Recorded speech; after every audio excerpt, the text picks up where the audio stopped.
little Indians, 7 little, 8 little, 9 little Indians, 10 little Indian boys and girls. My favorite thing about my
laugh when I don't hear the girls running around and playing. You know, so often in life we look at things and we have our own interests. We have our own busy schedules. And all of a sudden, you know, one little girl gravely ill, you know, looking at the possibility of death since she was 4 years old, brings people together in extraordinary faith. Little Bella Rodriguez-Torres inspired thousands in her 6-year fight with cancer. Bella inspired people all over the world. Bella means hope. Bella means love. Bella is the way that we should all live.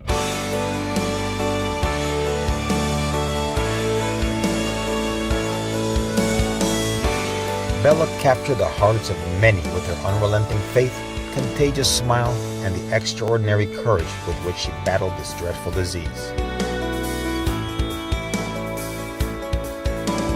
Out of difficulties grow miracles, and thanks to a family relying on faith, surrounded by friends, not only the ones present this evening, but those on Twitter, Facebook, and all social media platforms, Bella's story inspired and has united millions around the world.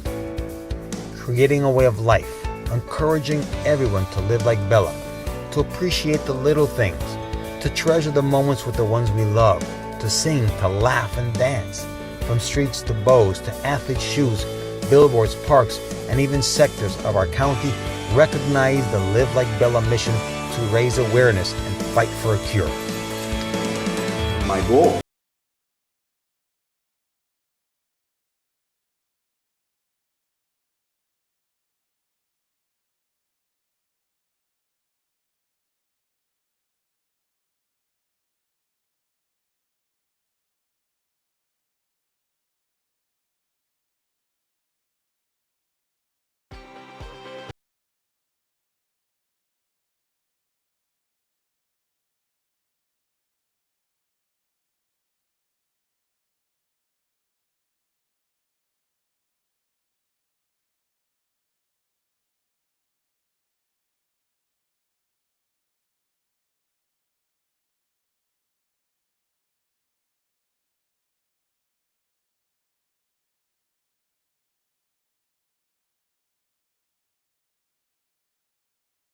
not only awareness, but research into how to prevent and cure pediatric cancer, which touches the lives of so many people, parents out there. They've lived through such an experience that nobody wants to go through, but that has also led them to have the impact that they've been able to have on the lives of so many children. So my guest today is Raymond Rodriguez-Torres. He's the chairman for Live Like Bella Foundation, father of Bella, and also president and CEO of ALC Home Health, Inc. So welcome, my friend, to Gamechangers. Thank you very much for having me. It's wonderful to be here. And so you guys just came off of an amazing, amazing gala. If you haven't seen it on social media, you can check it out there. So many supporters. Give me a little background on you first, your career, your history, your family, and then we'll get into Bella herself and what she went through, and then we'll get into the foundation. So give me a little background on yourself, Ray. Well, I think the best way to describe myself is I'm the baby of my family. And as such, I am a person that has planned my life many, many years in advance. So, for example, I knew for certain the year that I would get married and did. I knew for certain the year that I would have children. And I knew without equivocation that the woman that I would fall in love with when married would be Cuban, Catholic, submissive, and a great cook. And that's the first time that I learned that God has a sense of humor, because the woman that I fell in love with, and I'm still very much in love with, was an American Jewish woman who doesn't speak Spanish and cannot make a bowl of cereal without instruction. and yet, my wife, Shauna, has been an enormous blessing in my life and in the life of many. I grew up in Miami. I went to undergraduate at the University of Florida, got my master's degree at ORU School of Business in Oklahoma. I spent over 20 years in the pharmaceutical industry, ranging in different levels of responsibility, and I was vice president of 2 companies. And during all of that time and all the responsibilities involved of running around and doing what we do professionally, I was in 2007, received a phone call that changed my life forever. And that was that that morning, our then 4-year-old daughter, Bella, began falling to the floor throughout the night. She kept going to this little Cinderella princess table that we had in the kitchen. She was tripping. And by morning, she was completely paralyzed. And so I've always been a very optimistic person. And I spoke to my wife, Shauna, over the phone, and I told her, honey, I'm sure this is nothing serious. And the next question I asked her was, have you called my dad? And the reason why is because my father is 95 years old. He is my best friend in the world. He is a pediatric cardiologist, and he was the chief medical officer of Nicholas Children's Hospital for the better part of 20 years. Wow. And at that moment, our world started to change very significantly. Our 4-year-old was immediately taken to Nicholas. She was worked up. And at the end of that very tragic week, we learned the cause of the paralysis to be a very large tumor in her spine with 9 cancerous tumors throughout the rest of her body. And her prognosis was that she would never walk again, and she had a few weeks, perhaps a few months to live. And I can assure you that as a parent, there is nothing that can prepare you for words such as those. And while it was an extraordinarily difficult time for our family, we, with extraordinary medicine, the strength and support of a remarkable community, not only here but around the world, and certainly some help from the author of life, Bella didn't live a few weeks or a few months. Bella lived and battled valiantly for 6 years. She regained the ability to walk, run, and jump. And in the process, she started a movement to live like Bella, which for her meant to serve others. And so on the night of her passing in 2013, when she was now 10 years old, LeBron James and Dwayne Wade of the Miami Heat wrote #LiveLikeBella on their shoes during the finals, and it went viral. And incredibly, from there, a series of events began to happen that lead us to where we are today. The week after she passed away, President Obama came to Miami. We had the opportunity to meet with him, and Live Like Bella as a foundation was born.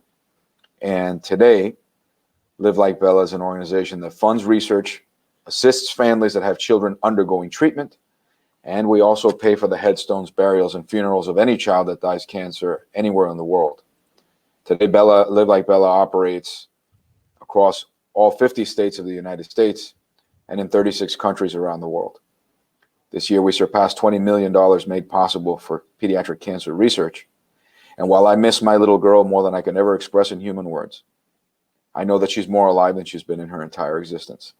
And I'm very proud of what we've been able to do, although we have much more to do in her memory.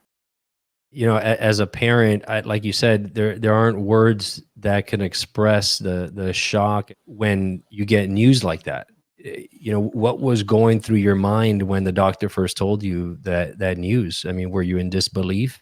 Certainly, there is a great deal of disbelief. I happened to be traveling that morning. I was in Orlando, of all places, so I wasn't too far from home, but I was in a meeting for a very large pharmaceutical company. And when I called home that morning to see how the night had gone, when my wife said terrible, that was not an unusual answer. You see, Bella, Right. prior to becoming paralyzed and prior to being diagnosed with stage 4 cancer, had been born with a mental handicap. She had low oxygen at birth, and because of that, she had speech delays, she had physical delays. She was otherwise normally and healthy, but she also didn't sleep well, and consequently, neither did we. But that morning, when I called, I could sense fear and terror in my wife's voice like any other time. And when she told me that she was completely paralyzed, that was certainly a very different scenario than I was accustomed to hearing. And yet, I still had disbelief. And I did everything I could to try to get home as soon as possible, which I did. And when I got to the hospital, I said, this can't be the case. When the nurses weren't looking, I'd squeeze Bella's toes as hard as I could. Move, move. Yeah. And they wouldn't. And from there, actually, throughout the course of the day that led up to her actual diagnosis, Bella's paralysis kept getting worse, which is what concerned everybody in terms of what was actually going on until we discovered the root cause of it being a massive tumor on her spine. There is nothing that can prepare you for something such as that. As parents, there's a phenomenon that the moment they first hold your child, I believe that's the moment where you recognize that you no longer live for yourself. Our role as parents is to protect them. Our role as parents is to provide for them. And I will never forget the morning before we actually discovered the cancer that she had in her body. Bella had been originally misdiagnosed. And the reason why is because the moment she arrived at the emergency department, they inserted a very large needle into her spine to do a procedure called a lumbar puncture. And when they went into what they thought was the space in between the discs of her vertebrae, they didn't. They actually went into a massive tumor they didn't know was there. So the fluid they extracted gave what's called a false positive for another illness. We didn't know that there was a massive tumor in there. And so the fluid came back as a false positive, and we spent the first 4 days of her hospitalization treating a disease that she didn't have. But on the 4th day, we took Bella down to the physical therapy gym there at Nicholas Children's Hospital because her neurologist thought it would be a good idea for her to become accustomed to the environment where she would be eventually doing physical therapy. And it was believed that anyone that had Guillain-Barré syndrome, like what Bella had, and it was treated as aggressively and as early, would eventually regain the ability to walk. But the moment that we laid Bella down on those big, thick blue mats that you see in the physical therapy gyms, everyone immediately recognized that the paralysis had come much further higher towards her respiratory tract than we had imagined. She had no abdominal muscles whatsoever. And she would drag herself with her arms on those blue mats, all the while looking at me, begging me, Daddy, Daddy, help me. And Daddy was completely impotent to fix this. And it wasn't until the next morning that, number one, I had to accept that we were going to be going home in a wheelchair. And I called my neighbor, who was a very handy individual, to start making ramps for my house. And I knew that life was going to be very different. But number two, that morning, her neurologist asked, let's do one more MRI of her spine before you leave, just to make sure we haven't missed anything. And that morning I came in and Bella was unconscious going through the MRI, because when they're that young, you have to give them anesthesia, otherwise they will move in the machine. And I sat next to my father and my wife in those bright colored chairs that you see in the waiting room in the lobby of Nicholas Children's Hospital. And after about 3 minutes, I was paged over a loudspeaker to go and sign some waivers in radiology, which I had become accustomed to during the course of that very tragic week.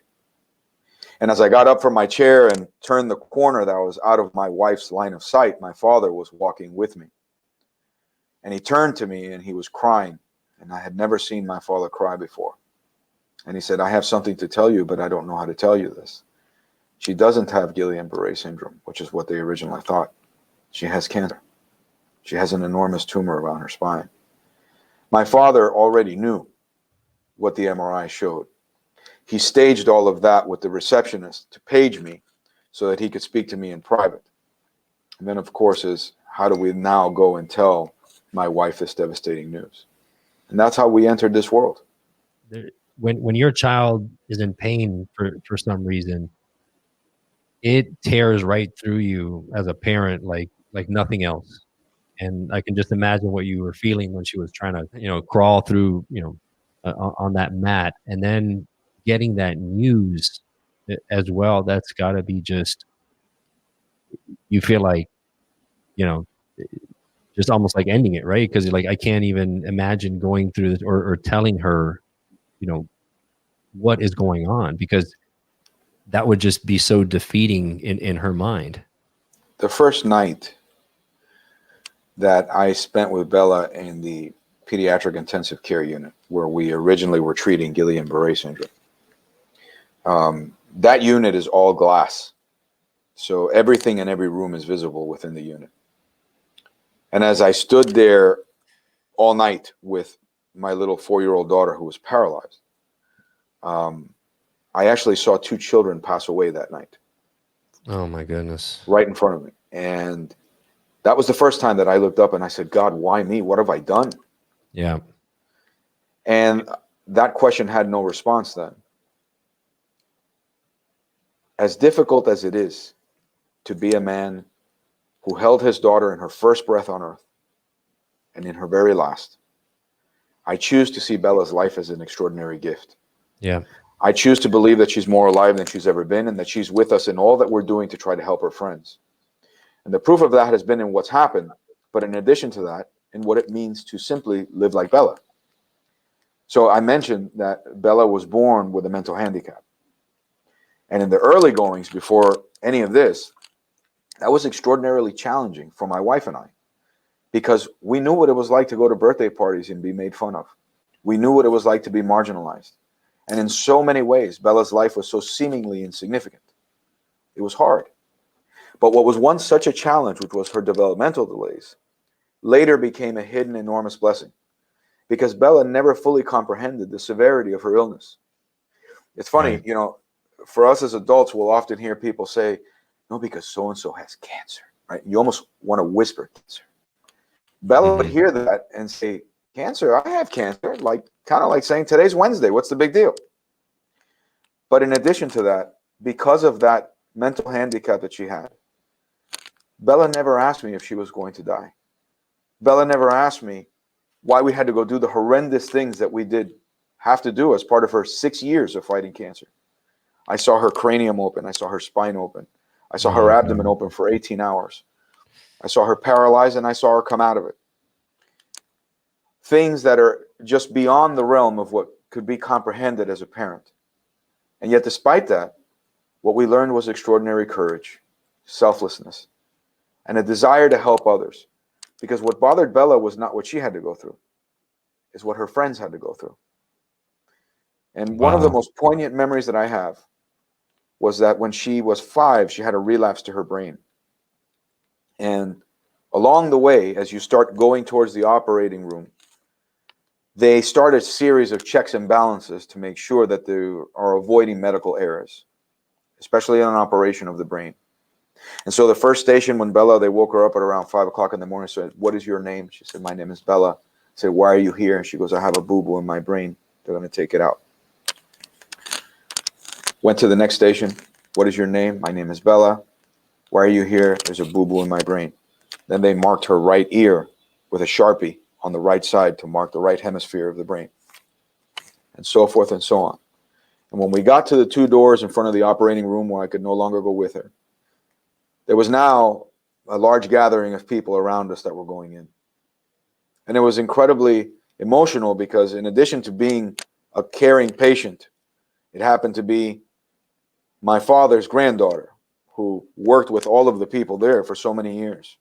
And they were all in tears that they were about to open her skull. And Bella looked around. She looked at me. She said, are they going to hurt me, Daddy? I said, they're not going to hurt you. She looked at everyone and said, let's go. And that was Bella. Fearless, caring for others, and with a sense of joy that's inexplicable. There's a picture that I hope you'll play on the screen now, which is my favorite all-time picture of Bella.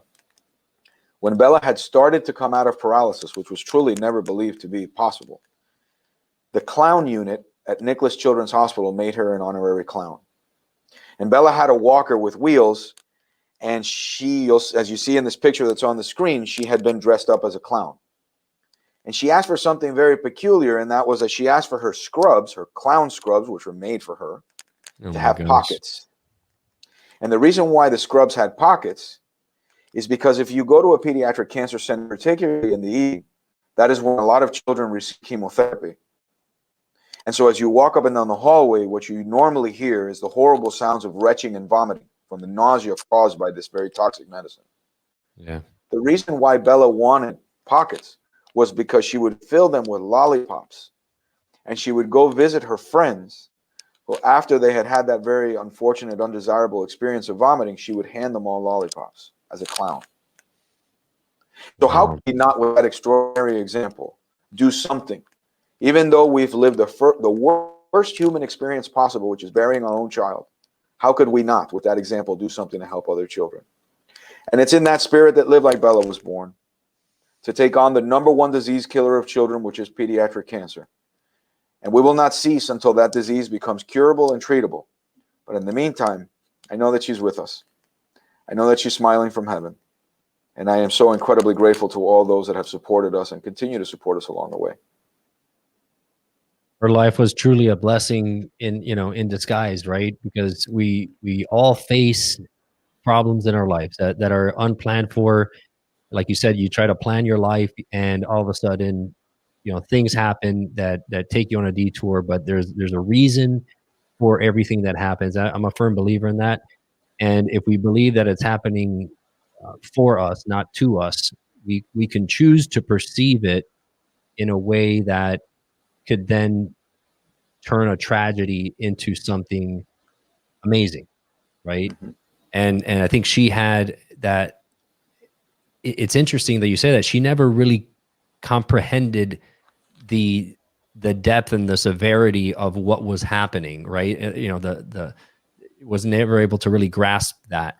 But in a sense, that was better, because it made her fearless, right? We didn't introduce this sense of dread and fear that we have as adults, because sometimes we just know too much, right? Yeah. And we stop ourselves, and we hold ourselves back from being everything that we can be in society and with our families, and being present, and giving, like you said, she wanted to give lollipops. That was her main reason. That was her main driver at that time. It wasn't about herself.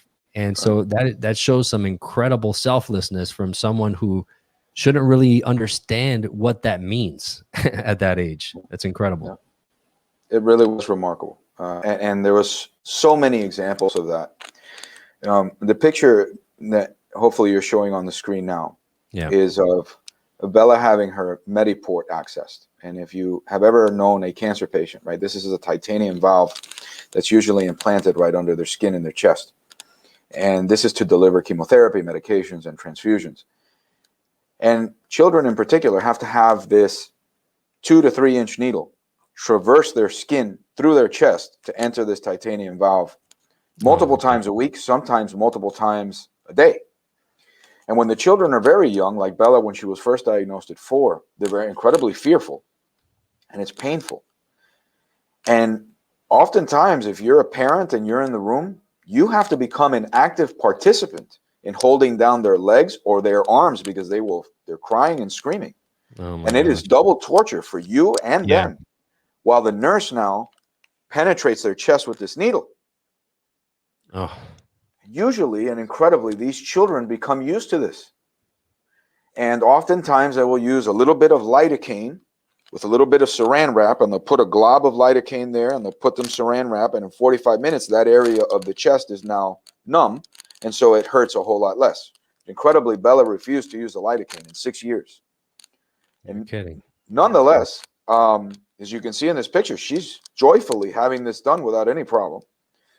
But it is incredibly painful and challenging. And I will never forget, at one point, We were at Memorial Sloan Kettering Cancer Center in New York City, and Bella was part of a phase 1 experimental study. And in New York City, the hospital rooms are very tight because obviously all real estate in New York is vertical. And there was a curtain, and next to Bella, there was another cancer patient who happened to be a 13-year-old girl, obviously significantly older than Bella at the time, who must have been 5 or 6. And this poor girl was just deathly afraid, screaming uncontrollably and unconsolably at the thought of having her port accessed. To the extent who Bella was in the bed next to her, felt so badly for her that when I went to the bathroom, when I came out, Bella had gotten out of bed, grabbed her IV pole, went over there, and was holding this girl's hand. Oh my goodness. This is a 5-year-old consoling a 13-year-old. And she said, it'll be okay. They accessed her port. And so I am a parent that learned a multitude of lessons from my daughter. And I wish and I pray that Bella would have outlived me. But the author of life's plan was for her to only be here for 10 years. And I choose to believe that those 10 years were an extraordinary gift.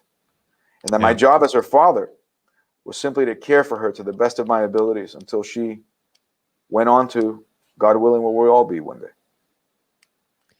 How big of a role has faith played in your life and getting you guys through this and moving forward? It's been the backbone of everything that we are and all that we do.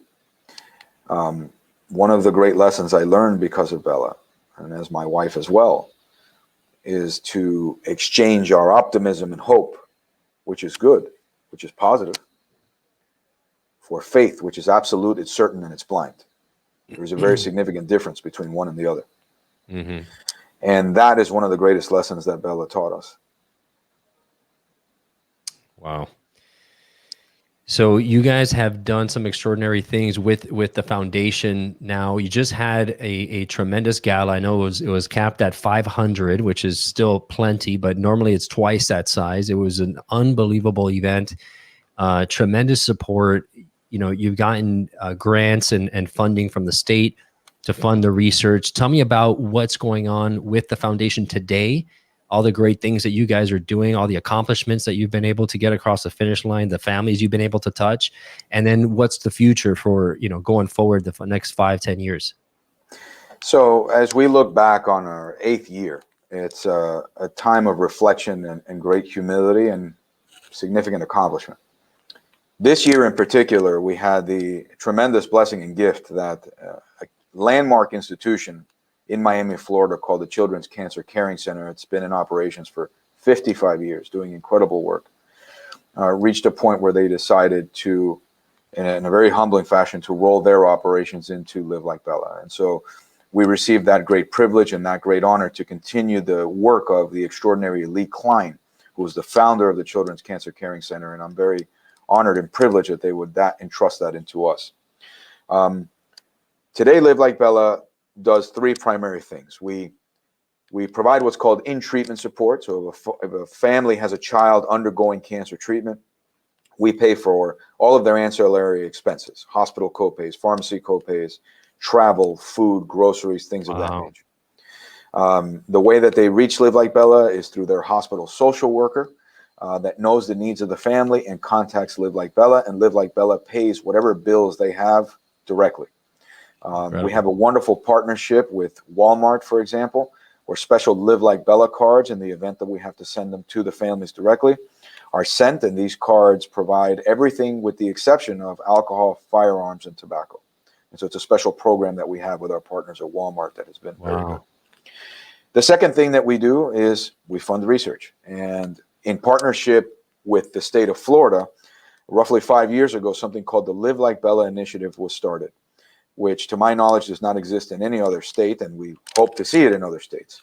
But this is a program where the state of Florida allocates, primarily from its cigarette tax revenue, $5 million in perpetuity into a fund called the Live Like Bella Initiative. Now, those funds don't come to Live Like Bella, go directly and are administered by the Department of Health. The Department of Health has assembled something called the Biomedical Research Advisory Council, which is advised of physicians, researchers, oncologists throughout the state of Florida, it includes Live Like Bella as well, where we begin receiving all of the grant requests and scientific ideas from pediatric institutions around the state. This has been a game changer on a multitude of levels. Number one, if you're a pediatric cancer researcher, you now have a fund that you can tap into. You have to demonstrate scientific merit, of course, but that you have an opportunity to live your dream. If your dream is to do some sort of clinical research in pediatric cancer, it's available for you. And number two, Wow. it has also become a talent recruitment tool for the state of Florida, because if you're one of these people that's moved by this and you're in Boston or you're in the Midwest or somewhere else, this doesn't exist. It exists only in Florida. So, hey, why not think about taking a job at a Interesting, yeah. Florida institution? Come down here. We have no state income tax, and our weather tends to be better than the Northeast anyways. And so, lo and behold, some of the best and brightest minds in cancer research are now moving to Florida by way of the Live Like Bella initiative. And between that and the funding for research that we've given on our own, including the first ever proton beam of South Florida, is actually called the Live Like Bella Pediatric Proton Radiation Program. It's on the campus of the Miami Cancer Institute at Baptist Hospital. We, this year, surpassed $20 million made possible in research, of which I'm incredibly proud of. And this week, as you know, before the Bella's Ball, we had the first symposium in our existence. And the last thing that Live Like Bella does is that we fund and pay for something very undesirable but very necessary. We pay for the headstones, funerals, and burials of any child that dies of cancer anywhere in the world. And in combination between our in-treatment support and our memorial support, Live Like Bella is present in over 36 countries around the world. That is absolutely incredible. The amount of reach and impact that the organization has had on so many lives and so many families, that is unheard of. You know, that you, if some child dies in some other country, that an organization out of the US is there to support them in those funeral costs, which can be quite expensive and unplanned, you know, unplanned for, right? Because you're not going to be necessarily planning, you know, funeral arrangements for your children ahead of time. And so that makes a huge impact. Listen, you know, when Bella passed away, number one, we learned it was incredibly expensive. Number two, at that moment, we had to make some decisions that are very profound. We have another daughter whose name is Raymond, which we're incredibly proud of. And she's a big part of Live Like Bella. But at the moment that we had to buy Bella's burial plot, we had to buy one from my wife, Shauna, and myself, but choose to not buy one for Raina because we figured that eventually she will marry and wish to be buried with her own family. Those are incredibly difficult decisions. They're incredibly expensive. And we have some wonderful partners in the cemetery and funeral home industry, but there are also some instances around this country which sadly, at that moment when these families are the most vulnerable, unfortunately, don't use the best judgment, Right. put it lightly. And I'm grateful that Live Like Bella, although that work is very difficult, can stand as an advocate for that family in that very difficult time, pick up and negotiate those bills. I hate to use this example, but hopefully this makes the point.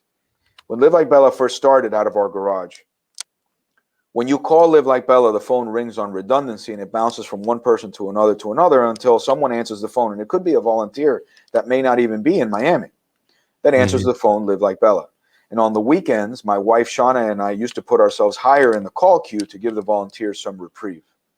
And I'll never forget, it was about 3 p.m. on a Saturday afternoon. There was this mother who was just inconsolable on the phone calling from Raleigh, North Carolina, who had a 5-year-old child who had battled glioblastoma for 8 months. He was treated at Duke University and unfortunately had passed away. The family was informed to come to the cemetery at 3 p.m. on Saturday to come do the unthinkable and bury her son. And when they arrived at the cemetery, they were informed that they had a balance of $1,800 on the account. And if they weren't able to satisfy that at the very moment after the entire family has got dressed to come there to do this horrible act, we're going to take the boy's little body back to the city morgue. You got to be kidding me. This mother steps into the parking lot without knowing what to do, Googles Live Like Bella, calls. It just so happens the person that answered the phone happened to be my wife, Shauna, on that Saturday. And when Shauna speaks to a mom like this, it's not a volunteer saying, hey, I think I know how you feel. She knows exactly how you feel. Mom. Yeah. And she called the cemetery office and said, listen, what's the balance owed on that account? She said, $1,800. She said, we're not going to pay you $1,800. We're going to pay you $1,500, but we're going to pay you right now. and you're going to stop torturing that family and you're going to bury that boy. And they did. And I come to think about pre-Live Like Bella, where would families like that turn? Yeah. And so it's for those and so many other reasons that I am so incredibly grateful. You know, neither my wife nor I work for Live Like Bella. I have a day job. I take no payment. We are volunteers. Yes, Live Like Bella has a very capable team that I'm extraordinarily proud of. But if not for the support of so many people around the world with giving hearts who call themselves Bella believers and choose to live like Bella, this work wouldn't be possible. So I'm incredibly grateful for that. You guys are an absolute blessing in not only in this community, but around the world, you know, giving families comfort when they need it most. And so if you're out there and listening, you know, make sure you find a way, especially if you're a parent and you have a child, you know what that must feel like. Find a way to support this organization, because obviously they're doing some tremendously impactful things. How can people support you in their best way? What's the best way to do that? Well, they can learn more, right? On all social media platforms, visit @LiveLikeBella. And if you visit livelikebella.org, you can see a lot of this information that I've shared today, and also how you can get involved. We've had a number of events that have changed because of the pandemic, like all of us. But God willing, if we can, in February, we have the Live Like Bella Superhero 5K, which is done at Zoo Miami, and normally attended by several thousand people. Yeah. There's a lot of virtual runners as well that join from all over the world, which is very humbling to stand in the fight. And we believe that the true superheroes are children battling cancer. And so there's a multitude of ways that you can get involved, and we're just humbled and grateful for the opportunity to continue to do this work in memory of Bella. Absolutely. Game changers, guys. Raymond, thank you so much for being on the show, my friend. And let's get this message out to as many people as possible, because you guys are doing some incredible things there in honor of your beautiful daughter, Bella. So thank you so much, buddy. Thank you, and my best to everybody watching online today. Take care. If you loved what you heard in today's episode of Game Changers, please subscribe and rate us. The lessons and the stories in these podcasts are immensely valuable, so I invite you to share them with a friend who needs to hear it. You may end up being the game changer in their lives.